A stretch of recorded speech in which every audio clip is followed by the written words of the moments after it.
안녕하세요. 나답게 살아가는 사람들을 위한 학습 공동체 나다움 인문학교를 운영하는 안상현입니다. 오늘은 제가 매일경제 우버 인사이트에 한 2주에 한 번 정도 칼럼을 올리고 있는데요.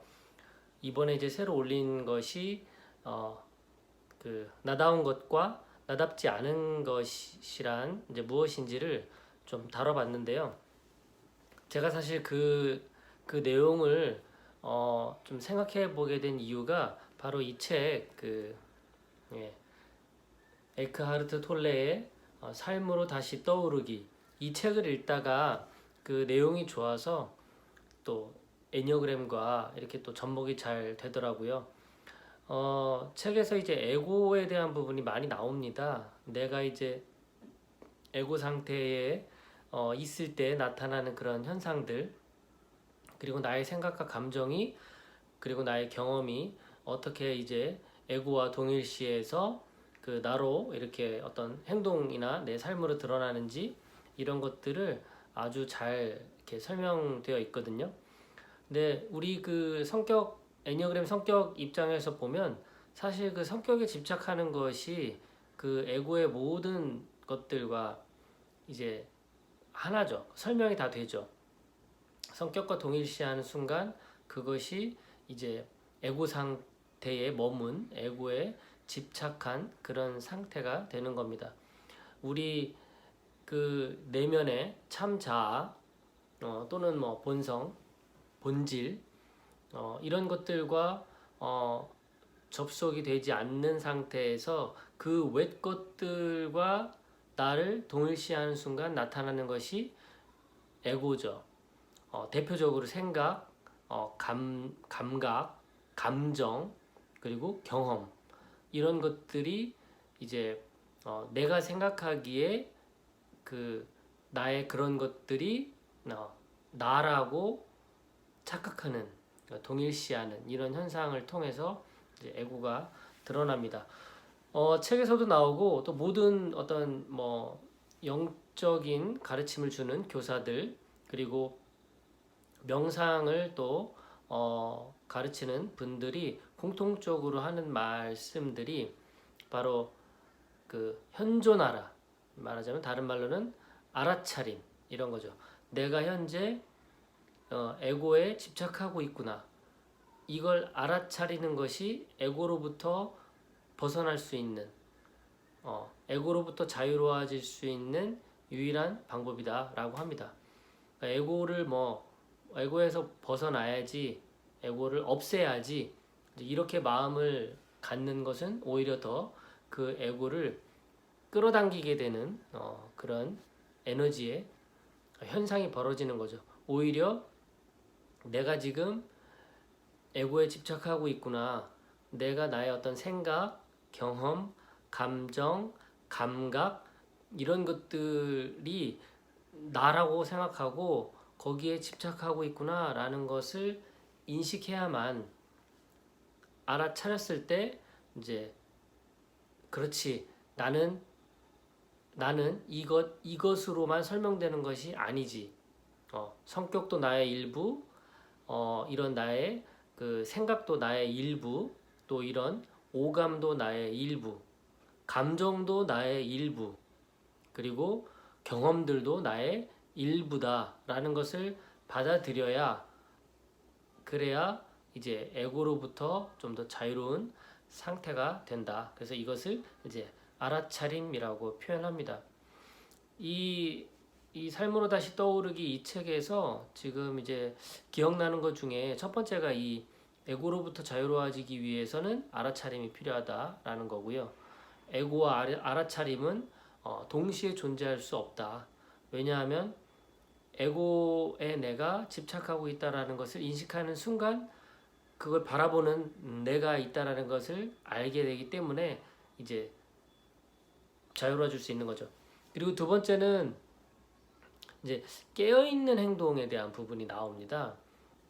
이렇게 이제 알아차림을 통해서 내가 이제 어떤 영적인 삶, 그런 삶을 살아가는 데 있어서 깨어있는 행동을 도와주는 세 가지 방식을 제안하고 있는데, 이것도 굉장히 그 성격 공부하는 분들 입장에서 한번 다뤄볼 만하다 생각이 들더라고요. 첫 번째가 받아들임입니다. 받아들이는 그 자세, 마음. 그러니까 우리가 살다 보면 어찌할 수 없는 것들을 많이 만나죠. 어찌할 수 없는 것. 그러니까 어쩔 수 없이 해야만 하는 것들이라고 생각되는 것. 그것을 기꺼이 받아들이는 거죠. 아, 이건 어쩔 수 없는 거야. 그래서 지금 해야만 해. 라고 적극적으로 이걸 받아들이게 되면 어떻게 될까요? 편안해집니다. 되게. 이것을 이제 저항하고 하지 않으려고 자꾸 이제 애를 쓰기 때문에 힘든 거지. 아, 이거 내가 해야 되는 거구나. 어쩔 수 없이 해야 되는 과정이구나. 라는 것을 인식하고 받아들이게 되면 마음이 편안해지거든요.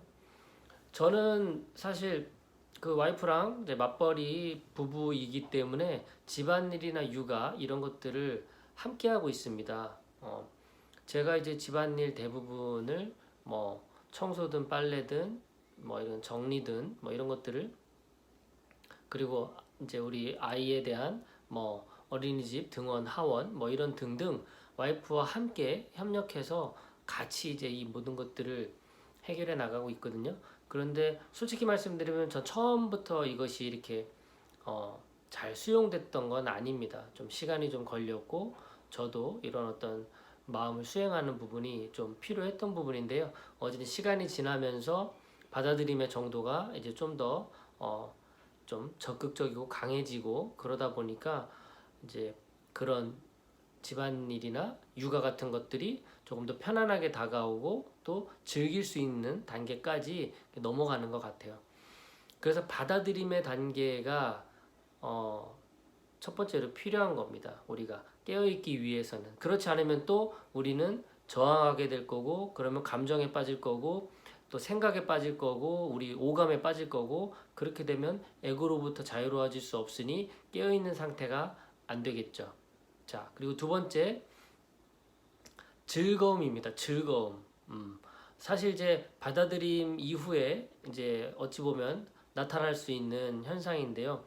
또 그렇지 않더라도 또 즐겁지 않은 것을 또 즐겁게 받아들일 수 있는 그런 힘일 수도 있습니다. 깨어있는 행동을 위한 두 번째 그 즐거움은 사실 모든 것들을 즐겁다 즐겁지 않다라고 표현할 수는 없겠죠.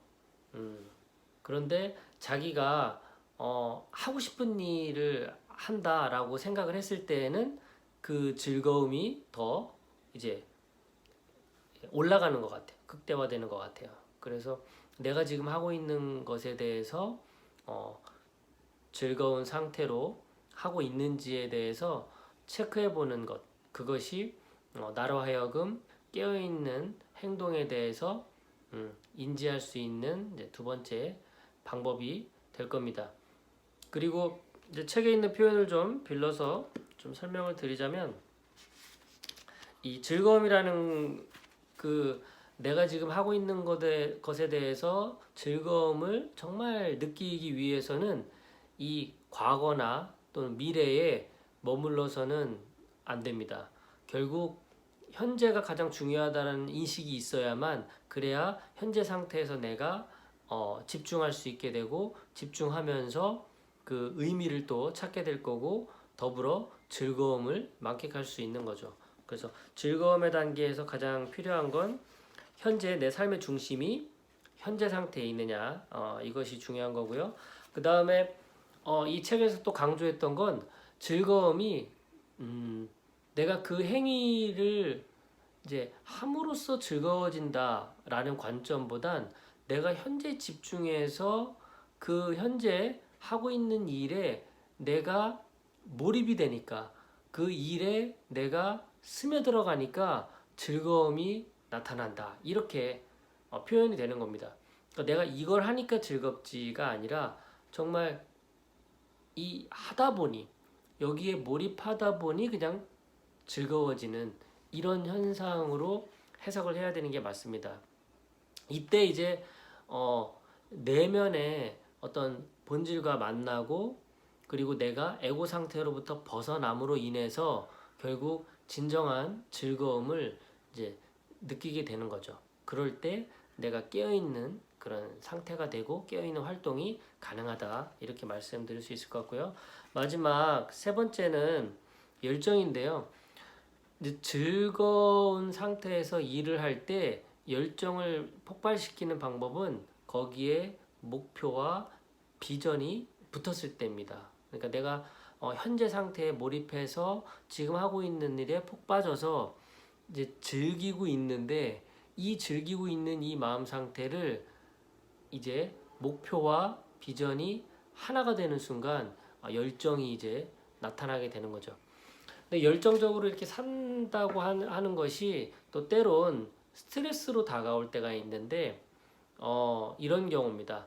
내가 정말 하고 싶어 라고 하는 이 욕구와 그리고 목표를 달성해야 돼 라고 하는 이 욕구 사이에 이제 불균형이 일어났을 때 스트레스가 되는 겁니다. 어떤 불균형일까요? 네, 목표에 대한 집착이 더 강했을 때죠. 내가 하고 싶다라는 이 욕구보다 목표를 달성해야 한다라는 이 욕구가 커지는 순간 우리는 이 열정이 나에게 스트레스를 더 가중시키게 되는 요인이 될 수도 있는 겁니다. 자, 제가 처음에 나다운 것과 나답지 않은 것에 대한 설명을 드렸는데요. 결국 나다운 삶을 산다라는 거에 있어서 중요한 건 정리를 해드리자면 첫 번째는 에고로부터 자유로워지는 거죠. 바로 알아차림. 내가 지금 집착하고 있구나. 애니어그램 성격 유형으로 보자면 1번부터 9번까지 핵심적으로 추구하는 그 가치들, 어떤 핵심 신념이 있죠. 반드시 난 뭐뭐 해야만 한다. 그래야만 내가 인정받을 수 있다. 라고 하는 그것을 지키기 위해서 내가 집착하는 순간 나는 이제 에고 상태에 들어가는 거죠. 이제 이거를 알아차림으로 인해서 자유로워지는 이것이 결국 진정 나답게 살고 있구나라는 것을 느낄 수 있게 되고요. 그리고 두 번째, 나답게 살고 있다라는 것을 또 인식할 수 있는 아주 좋은 방법이 바로 그 깨어있는 행동 세 가지입니다. 받아들임으로 하든 즐거움을 내가 인식을 하든 열정을 느끼든 이 세 가지 중에 한 가지에 대해서 내가 그 상태에 있을 수만 있다면 나는 나답게 잘 살고 있다라는 것을 아마 느끼지 않을까 생각합니다. 자, 오늘은 나답다라는 것과 나답지 않다라는 것에 대해서 이 에크하르트 톨레가 쓴 삶으로 다시 떠오르기 책 내용과 함께 정리해서 말씀드렸습니다. 네, 오늘도 끝까지 경청해 주신 여러분 진심으로 감사드립니다. 남은 하루도 즐거운 시간 되세요.